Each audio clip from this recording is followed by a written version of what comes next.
Today's featured car of the day is a 1970 Chevrolet Chevelle Super Sport Restomod.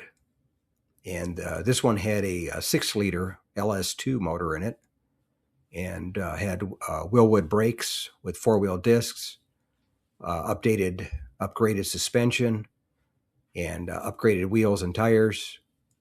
And then interior-wise, it had a Dakota digital dash, but it still had the factory bucket seats and a console from 1970.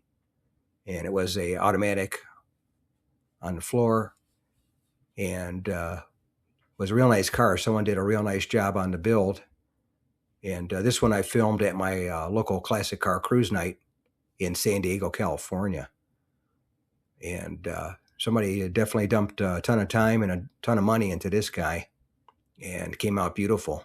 Definitely caught your eye in the bright red. But anyway, that's today's featured car of the day, a 1970 Chevrolet Chevelle Super Sport Restomod with an LS2 engine and then Wilwood 4-wheel disc brakes, upgraded suspension, wheels and tires, upgraded interior with the Dakota digital dash, and still had the factory bucket seats and the console with an automatic. The Restomod gives you the look of the old and then the performance and the reliability of the new combined into one, so you get the best of both worlds. Thanks again for watching. I appreciate it. And by the way, here's a couple of videos.